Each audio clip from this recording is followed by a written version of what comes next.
ध्यान दीजिए, सम नंबर 35 में जो मैंने क्वेश्चन बोर्ड पे लिखा है, आपको ध्यान देना पड़ेगा उस क्वेश्चन पे। ध्यान दीजिए क्या लिखा हुआ है क्वेश्चन में, क्या लिखा हुआ है, 1000 rupees is to be deposited at the end of first year, 2000 at the end of the second year, 3000 at the end of next 13 years.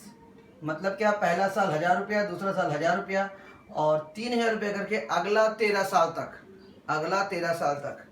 मैं क्वेश्चन को ऐसे लिख सकता हूँ, मैं क्वेश्चन ही लिख रहा हूँ, अभी सॉल्यूशन नहीं है।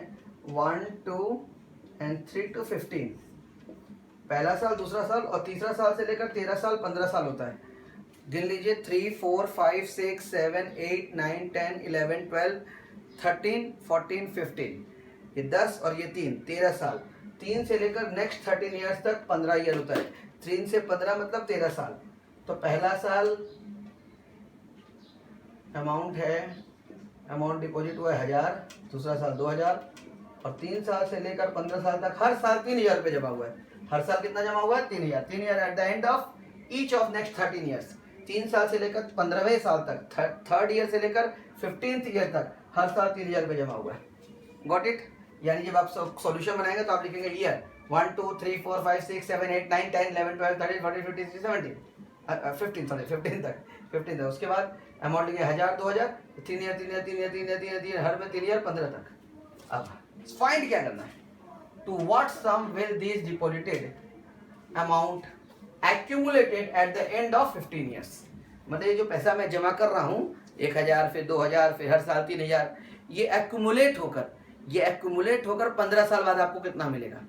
तो आप ये समझ नहीं पा रहे हैं कि अभी तक जितना क्वेश्चन आपने पीछे किया, जितना क्वेश्चन हमने सॉल्व किया, सब में प्रेजेंट वैल्यू निकालना था। तो प्रेजेंट वैल्यू माने आज का वैल्यू निकालना है। तो याद रखिएगा, प्रेजेंट वैल्यू अलग चीज है, फ्यूचर वैल्यू अलग चीज है। तो मैं पहले उसको डिस्क्राइब कर दूं। प्रेजेंट वैल्यू मीन्स आज का वैल्यू निकालना, future value means after n year का वैल्यू निकालना, एन ईयर बाद। दोनों में अंतर है। दोनों में क्या अंतर है वो सुन लीजिए। दोनों का क्वेश्चन एक जैसा भी हो सकता है, जैसे अनइक्वल इंस्टॉलमेंट है। तो मैंने बोला था अनइक्वल इंस्टॉलमेंट का मैंने प्रेजेंट वैल्यू निकालना सिखा दिया था। अनइक्वल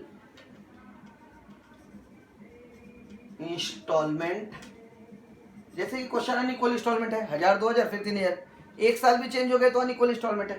तो अनइक्वल इंस्टॉलमेंट का प्रेजेंट वैल्यू आपको निकालना आता है, दैट आई नो, मैंने समझा दिया। लेकिन अनइक्वल इंस्टॉलमेंट का इसमें फ्यूचर वैल्यू निकालना है। अब बताइए हमको कैसा पता चला? लिखा है these deposited amount accumulated at the end of 15 years. 15 साल बाद कितना रुपया एक्यूमुलेट होगा।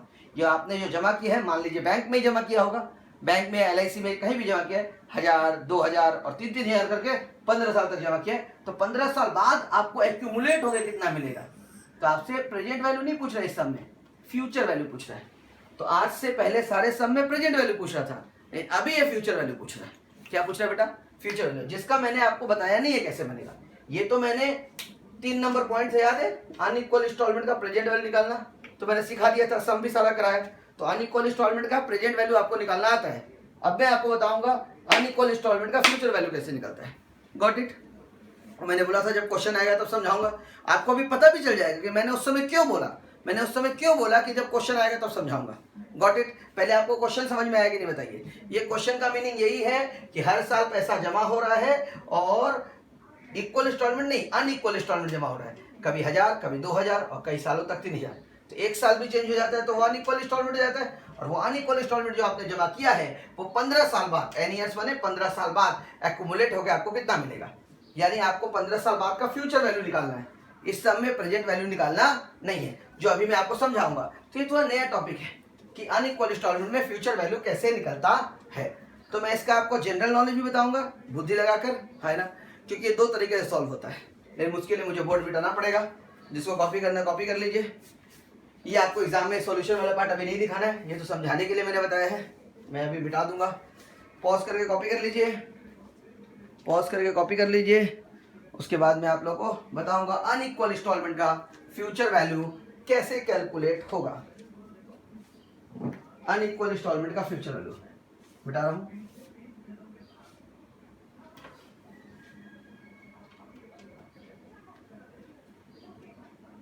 रेट ऑफ इंटरेस्ट 10% है, हाँ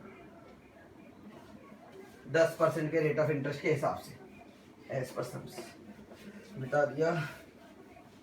चलिए देखिए पहला ऑप्शन जो लोग फॉलो नहीं करते हैं, लेकिन कंसेप्ट यही है। कंसेप्ट सुनिएगा, ये कंसेप्ट है, ये एग्जाम में आपको नहीं बनाना है, सुन लीजिए। आपके पास अगर समय है एग्जाम में तो आप बनाइएगा, लेकिन लोग ऐसे जल्दी बनाते नहीं हैं, जनरली लोग इससे नहीं बनाते नहीं, बस सुन लीजिए। कंसेप्ट है कि जो फर्स्ट ईयर आपने फर्स्ट ईयर के एंड में जो 1000 रुपये डाला, ये 15 साल बाद 10% पर एनम के हिसाब से अगर आपको ब्याज मिलता है तो 15 साल बाद क्या अमाउंट मिलेगा, वही आपको फाइंड करना है ना। श्योर? तो ये 1000 का 15 साल बाद कैसे निकलेगा, तो एक बार एज्यूम करिए कि आपने सिर्फ 1000 रुपये पहले साल के एंड में डाला, तो पहले साल के एंड में डाला तो एक साल तो गुजर गया, एक साल तो गुजर गया, पूरा साल खत्म होने के बाद आपने बैंक में जाके 1000 रुपये डाला तो वो साल तो खत्म। तो 15 साल बाद मतलब सिर्फ आपको 14 ईयर का इंटरेस्ट मिलेगा। कितने ईयर का इंटरेस्ट मिलेगा? 15 साल का ब्याज नहीं मिलेगा, आपको 14 साल का ब्याज मिलेगा। क्यों मिलेगा 14 साल का ब्याज, ये भी ध्यान से सुनिएगा, ध्यान से सुनिएगा। ये कंसेप्ट है, कंसेप्ट सुने रहेंगे तो फिर मैं आपको एक ठो मैथमेटिकल सिस्टम भी बताऊंगा जिससे कि बहुत जल्दी बन जाता है, लेकिन बट ये कंसेप्ट सुन लीजिए कि फर्स्ट ईयर के एंड में अगर आप बैंक में 1000 रुपये रखते हैं तो वो साल तो गुजर गया, तो उस साल का ब्याज तो आपको नहीं मिलेगा, क्योंकि साल खत्म होने के बाद आपने बैंक में पैसा जमा किया है, तो पूरा साल गुजर गया, एक साल खत्म, 15 साल बाद आपको पैसा चाहिए, यानी कि आपको सिर्फ 14 ईयर का ब्याज देगा बैंक वाला आपको 10% करके 14 ईयर का ब्याज देगा। तो इसका अमाउंट निकलेगा P1 + I का पावर n। P हो जाएगा 1000 रुपये प्रिंसिपल, 1 + 10% का पावर 15। Got it? यानी इसमें कंपाउंड इंटरेस्ट का फॉर्मूला लगा, कंपाउंड इंटरेस्ट का फॉर्मूला लगा। तो आप जो पहला साल के एंड में 1000 रुपये दे रहे हैं उसको आपको 14 साल तक बैंक वाला ब्याज देगा। कॉमन सेंस का बात है ना कि हम पैसा जमा करके छोड़ दिए तो हमको तो 14 साल तक ब्याज चाहिए, तो हमको 15 साल बाद पैसा चाहिए, लेकिन एक साल गुजर गया है और गुजरने के बाद मैंने बैंक में डाला है तो मेरे को 14 साल का ब्याज मिलेगा, और ब्याज ऐसे कैलकुलेट होगा कंपाउंड इंटरेस्ट में। ठीक है? सेकेंड ईयर एंड में जो आपने 2000 रुपये डाला है ना, वो भी आपने 15 साल के बाद आपको सही है 10% ब्याज में क्वेश्चन के हिसाब से, लेकिन आपको 13 साल का ब्याज मिलेगा, 15 साल का ब्याज नहीं मिलेगा, 13 साल का ब्याज मिलेगा। क्यों 13 साल का? क्योंकि 2 साल आपने ये रुपया नहीं लगाया है, ये 2000 रुपये अपने पास रखा, 2 साल के एंड में ये 2000 रुपये जाके दिया, तो इस अमाउंट के ऊपर आपको सिर्फ 13 साल का ब्याज मिलेगा। जैसे इस 1000 रुपये पर आपको 14 साल का कंपनी बैंक ब्याज दे रहा है। एज्यूम करिए बैंक में डाला आपने कि फर्स्ट ईयर के एंड में 1000 रुपये जो डाला, फर्स्ट ईयर के एंड में जो 1000 रुपये डाला उस पर 14 साल का ब्याज मिला। क्यों मिला? क्योंकि वो साल का ब्याज आपको नहीं मिलेगा। वैसे सेकेंड ईयर के एंड में और 2000 जो डाला है वो 2000 रुपया का 13 साल का ब्याज मिलेगा, क्योंकि 2 साल गुजर गया है, 15 साल बाद पैसा चाहिए तो 13 ईयर्स बाकी है। 2 ईयर के बाद आप 15 से 2 माइनस करिए, 13 साल का ब्याज। यहाँ पे भी कंपाउंड इंटरेस्ट P1 + I का पावर n 2000, 1 + 10% का पावर 30। थर्ड ईयर के एंड में आपने 3000 लगाया, 15 ईयर बाद आपको पैसा चाहिए, लेकिन आपको 15 साल में ही सिर्फ 12 साल का ही ब्याज मिलेगा। फिर सेम फॉर्मूला। तो अगर ना सिर्फ 3 साल ही दिया होता 1 2 3, उसके आगे का नहीं बोलता तो मैं बोलता कंपाउंड इंटरेस्ट यूज कर लीजिए। एक साल आपने पैसा लगाया, 2 साल पैसा लगाया, तो आप इसमें कंपाउंड इंटरेस्ट यूज करके बना लेते। मैं आपको सॉल्व करना भी सिखा देता कंपाउंड इंटरेस्ट, ये सॉल्व कैसे होगा। ओके, लेकिन ये ऐसे आपको 15 ठो बनाना पड़ेगा। क्यों? फर्स्ट ईयर के एंड में 1000 रुपये, उसका कितना? सेकेंड ईयर के एंड में 2000 रुपये, उसका एंड में कितना? थर्ड ईयर के एंड में 3000 रुपये, उसका कितना अमाउंट? फिर फोर्थ ईयर के एंड में फिर से 3000 रुपये लगा, उसका कितना? फिफ्थ ईयर के एंड में फिर कितना? क्योंकि थर्ड ईयर के एंड में 12 साल का ब्याज मिलेगा। फोर्थ ईयर के एंड में, फोर्थ ईयर के जो एंड में आप लगाएंगे 3000, उस पर 11 साल का ब्याज मिलेगा, क्योंकि 15 साल बाद पैसा चाहिए, 4 साल तो गुजर गया है, तो 11 साल का ब्याज मिलेगा। फिर फिफ्थ ईयर के एंड में 10 साल का ब्याज मिलेगा, फिर सिक्स्थ ईयर के एंड में 9 साल का ब्याज मिलेगा। ऐसे करते करते आपको 15 बार कैलकुलेट करना पड़ेगा, यानी 15 टाइम्स आपको कंपाउंड इंटरेस्ट का फॉर्मूला यूज करना पड़ेगा। अगर आपके पास समय है तो घर में बैठिए, आराम से इसको कैलकुलेट करिए। क्या 1000 रुपये 14 साल का ब्याज करके कंपाउंड इंटरेस्ट, 2 साल का 13 साल का ब्याज करके कंपाउंड इंटरेस्ट, 3000 रुपये 12% 12 साल का ब्याज करके, फिर 3000 रुपये 11 साल का ब्याज करके, फिर 3000 रुपये 10 साल का ब्याज, फिर 3000 रुपये, ऐसे करते करते करते करते करते करते करते लास्ट ईयर में ब्याज ही नहीं मिलेगा 3000 का, क्योंकि 15 ईयर के एंड में 3000 जो डालेंगे वो पूरा 3000 ही मिलेगा, क्योंकि एंड खत्म हो गया है तो उसका ब्याज मिलेगा नहीं। वो आप कैलकुलेट करिएगा, 15 बार कैलकुलेट करना पड़ेगा। लेकिन इन जनरल लोग ऐसे कैलकुलेट करते नहीं है। ये कंसेप्ट है कि मैं पैसा डाल रहा हूँ, मेरे को ब्याज चाहिए, ये पैसा डाल रहा हूँ, मैं ये पैसा डाल रहा हूँ, इसका मेरे को इतना साल का ब्याज चाहिए, ये पैसा डाल रहा हूँ, इतना साल का पैसा चाहिए। That is the point. हाँ, तो आप कह सकते हैं मेहनत हमको कोई प्रॉब्लम नहीं है। ये था फ्यूचर वैल्यू निकालने का कंसेप्ट अनइक्वल इंस्टॉलमेंट में। चलिए एक शॉर्टकट है, कॉपी करना कर लीजिए।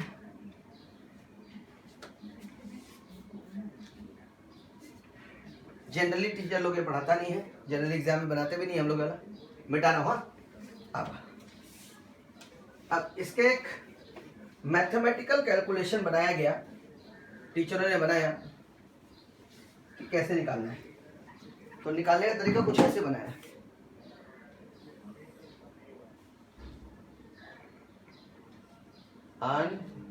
अनइक्वल इंस्टॉलमेंट फ्यूचर वैल्यू आपको निकालना है। तो बोला गया कि पहले ईयर लिखिए 1 2 3 4 5 6 8 9 10 11 12 13 14 15। तो 1 2 3 4 6 7 8 9 10 11 12 13 14 15।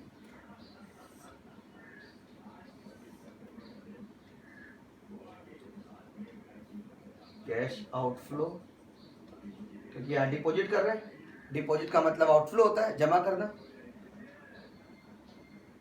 पहला साल के एंड में 1000 रुपया, सेकेंड ईयर के एंड में 2000, 3000, फिर हर साल 3000, 3000, हर साल के एंड में 3000,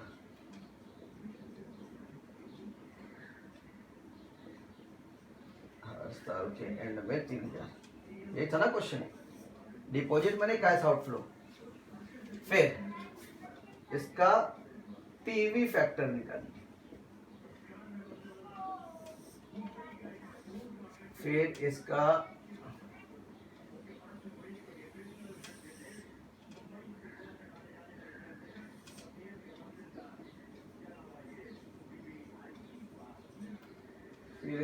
प्रेजेंट वैल्यू निकालिए, प्रेजेंट वैल्यू निकालिए, मालूम है निकालना। फिर आप इसका सम करिए, sum of present value, present value, sure. और इतना करने के बाद मैं आपको मेरे सिस्टम बता दूं, फिर सम करके दिखाऊंगा। पहले आप बोला है फ्यूचर वैल्यू निकालने, सबसे बोला है फ्यूचर वैल्यू निकालने, लेकिन आप पहले सबका प्रेजेंट वैल्यू निकाल लीजिए। प्रेजेंट वैल्यू निकाल लिया, प्रेजेंट वैल्यू निकालने के बाद, प्रेजेंट वैल्यू निकालने के बाद जो आपका आया sum of present value of cash outflow, इस कैश आउटफ्लो का जो प्रेजेंट वैल्यू यहां निकला, आपका निकलेगा जो भी निकले, इसको आप प्रिंसिपल एज्यूम कर लीजिए। प्रिंसिपल मतलब पी, इसको पी बना लीजिए। रेट ऑफ इंटरेस्ट 10% है, नंबर ऑफ ईयर 15 ईयर्स है, और अमाउंट आप फाइंड कर लीजिए 1 + i का पावर n। जो p होगा p तो निकलेगा अभी यहाँ पे 1 + 10% का पावर 15। ये जो अमाउंट होगा ये वही अमाउंट आएगा ये वही अमाउंट आएगा जो अमाउंट आप कंसेप्ट में अभी निकाले थे। तो इसका दो तरीका है, एक कंसेप्चुअली फ्यूचर वैल्यू निकालिए, पहला 1000 का 15 साल बाद कितना हुआ, फिर दूसरा 1000 का 15 साल बाद कितना हुआ, फिर तीसरा 3000 का 15 साल बाद कितना हुआ, फिर चौथा ईयर में 3000 का 15 साल बाद कितना हुआ, पांचवें ईयर में 3000 का 15 साल बाद कितना हुआ। जो मैंने कंसेप्ट में पढ़ाया था थोड़ा देर पहले, कंसेप्ट बताया था ना कि फ्यूचर वैल्यू निकालो कंपाउंड इंटरेस्ट के फॉर्मूला से, अमाउंट निकालते रहिए, 15 बार आपको निकालना पड़ेगा, फिर 15 को जोड़ दीजिए, आपको पता चल जाएगा कि 15 आपने जो डिपॉजिट किया है वो 15 साल बाद आपको एक्यूमुलेट करके कितना मिलेगा जहां आपने जमा किया है। Got it. एक वो तरीका है। तो घर में अगर टाइम हो तो आराम से एक बार उसका आंसर निकाल लीजिएगा और वो आंसर निकाल के इससे चेक कर लीजिएगा।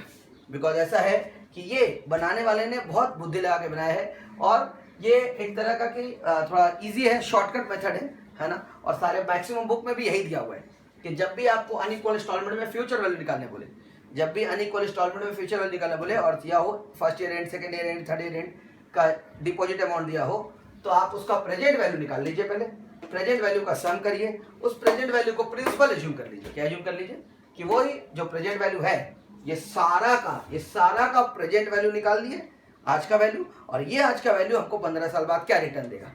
Got it. तो 15 साल बाद रिटर्न देगा इतना रुपये रिटर्न देगा। Got it. ये एक आपका कंसेप्चुअल ट्रिक है। Got it. तो आप वैसे भी कर सकते हैं, ऐसे भी कर सकते हैं। चलिए इसका मैं वो लिख दूँ, परसेंटेज 1 डिवाइडेड 1.1। ये तो समझ में आएगा होगा पीवी फैक्टर कैसे निकलेगा। रेट ऑफ इंटरेस्ट 10% है ना, हाँ 0.909।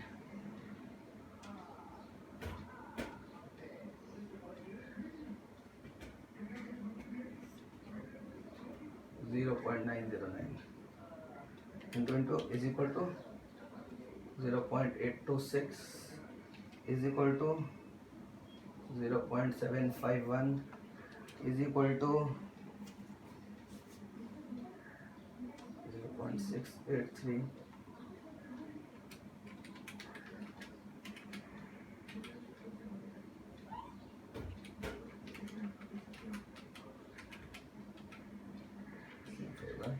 683 0.621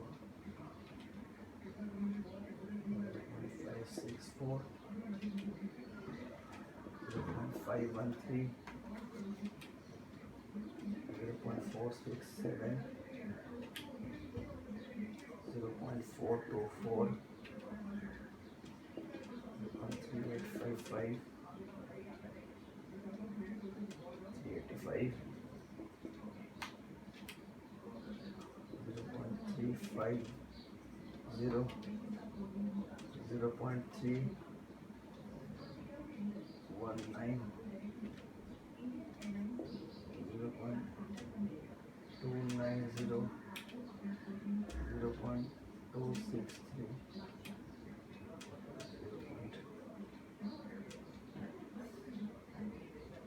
0.239 1 2 3 4 5 6 7 8 9 10 11 12 13 14 15। पर आप चेक कर लीजिए, मैं भी चेक कर लेता हूँ।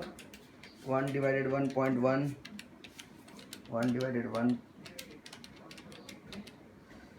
0.909 0.826 0.751 0.683 0.621 0.564 0.513 0.4665 मतलब 67 424 फिर 385 पॉइंट के बाद 3855 है, 386 कर दीजिए, 386 कर दीजिए, 386 फिर 0.350 0.319 फिर 290 2896 है तो 290 कर दीजिए, 263 239।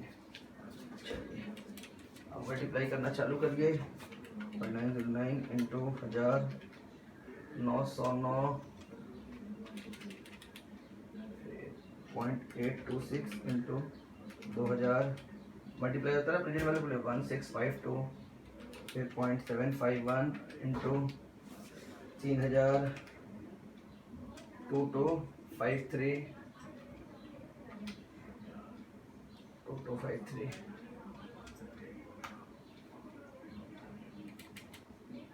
1683 इंटू 3000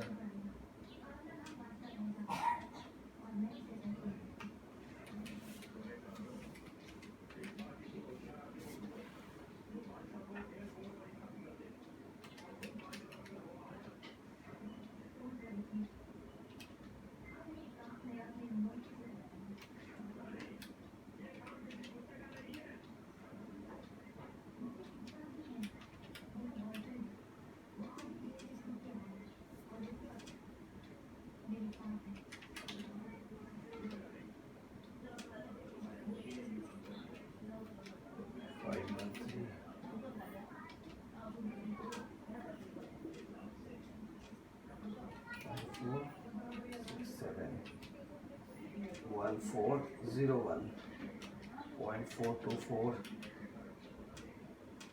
1200 272 1386 1158 0.5350 1040 1319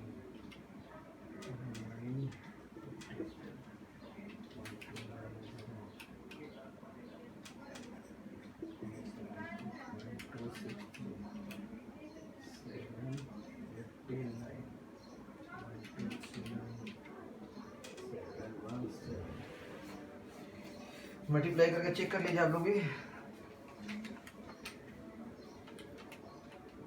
आप लोग खुद भी कर सकते हैं। 1050 प्लस 1158 प्लस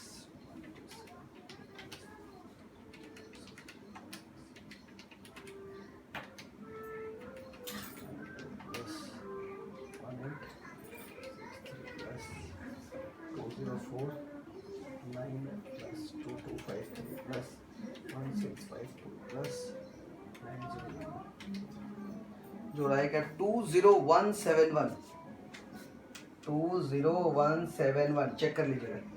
ये 20171 को हम प्रिंसिपल एज्यूम करेंगे। तो पहले जो आपने पैसा जमा किया है हर साल उसका आज का वैल्यू निकाल लीजिए, फिर आज का वैल्यू निकाल के 15 साल का ब्याज कैलकुलेट कर लीजिए, सेम आंसर आएगा। ठीक है ना। तो 20171 ये जो आया है इसको हम प्रिंसिपल एज्यूम करेंगे। प्रिंसिपल एज्यूम करके हम अमाउंट निकालेंगे। अमाउंट आफ्टर 15 ईयर, 15 साल बाद हमको कितना पैसा मिलेगा। 20171 1 प्लस 10% का पावर 15। और यहाँ मैं आपको कंपाउंड इंटरेस्ट सॉल्व भी करना सिखा दूंगा। जो मैंने बोला था कि कंपाउंड इंटरेस्ट सॉल्व करना सीख जाएंगे तो आप कंसेप्ट से भी बना सकते हैं, आपका इच्छा। ये कैसे बनेगा, ये 1 प्लस 10% देखिए ये सॉल्व होगा 20171 के ब्रैकेट में ये सॉल्व होगा। ये सॉल्व कैसे होता है, शॉर्टकट में देख लीजिए। शॉर्टकट 1 प्लस 10% का पावर 15। तो 1 कैसे सॉल्व होगा देखिएगा, ये रहा तरीका। 1 दबाएंगे, प्लस दबाएंगे, 10 दबाएंगे, परसेंट दबाएंगे। 1 प्लस 10% कैलकुलेटर 1 प्लस 10% आया। फिर 2 बार मल्टीप्लाई का सीन दबाएंगे, 2 बार मल्टीप्लाई हो गया। उसके बाद 15 है तो आप 14 बार इक्वल टू दबाएंगे। 1 2 3 4 5 6 7 9 10 11 12 13 14, मतलब जितना नंबर ऑफ ईयर ऊपर पावर में रहता है उससे एक कम इक्वल टू। 15 है तो आप 14 दबाएंगे। 13 अगर पावर में 13 होता तो हम 12 बार इक्वल टू दबाते। अगर पावर में 20 है तो 19 बार इक्वल टू दबाएंगे। पावर में 10 है तो 9 बार इक्वल टू दबाएंगे। हमारे पावर में 15 है तो हम 14 बार इक्वल टू दबाएंगे। 1 2 3 4 5 6 9 10 11 12 13 14 14 बार। 14 बार में आएगा 4.177248, जहाँ तक आप लिख सके, है ना। नहीं है तो भैया आप पॉइंट के बाद 4 डिजिट ले लीजिए, आपका इच्छा। 4 डिजिट ले लीजिए, 5 डिजिट ले लीजिए, 6 डिजिट ले लीजिए। ठीक, तो 6 डिजिट लीजिए इंटू 20171। देखिए अंडरस्टूड है, पॉइंट के बाद 4 डिजिट लेंगे तो थोड़ा सा वैल्यू अलग आएगा। 6 डिजिट लेंगे तो वेरी करता है, तो 4 या 4 से ज़्यादा डिजिट की जाती है, इज इक्वल टू आएगा 84259 अप्रोक्स। मैंने जहाँ से सम्स का आंसर दिया वहाँ चेक कर लो, 84259 अप्रोक्स, राइट, गॉट इट। जैसे मन आपको करिए, गॉट इट। आप वैसे कंसेप्ट से भी कर सकते हैं, बस में आपको 12 बार कंपाउंड इंटरेस्ट का फॉर्मूला, 15 बार 15 टाइम्स कंपाउंड इंटरेस्ट का फॉर्मूला लगाना पड़ेगा। यहाँ पे आप प्रेजेंट वैल्यू निकाल कर वो सम ऑफ प्रेजेंट वैल्यू को प्रिंसिपल मान लीजिए और उसके हिसाब से 15 साल बाद का वैल्यू निकाल लीजिए, फ्यूचर वैल्यू आ जाएगा। या अमाउंट मतलब फ्यूचर वैल्यू, अमाउंट का मतलब फ्यूचर वैल्यू जो आपको निकालना था, गॉट इट। श्योर, कॉपी कर लीजिए, बहुत जरूरी है आपके लिए, जल्दी कॉपी करिए, ये आप कॉपी कर लेंगे। नेक्स्ट वीडियो में आप लोगों को बहुत बड़ा सम्स था इसलिए एक पूरा हाफ एन आवर का कंसेप्ट में लग गया, क्योंकि इसमें कंसेप्ट भी समझाना था। तो उसके बाद में आप लोगों को 36 नंबर बताऊंगा। 36 और 37 मोस्ट प्रोबेबली एक ही जैसा है, लेकिन दोनों में फॉर्मूला अलग अलग रहेगा। 36 में अलग फॉर्मूला, 37 में अलग फॉर्मूला। फिर आप लोगों को 38 39 का भी करा दूंगा। Thank you.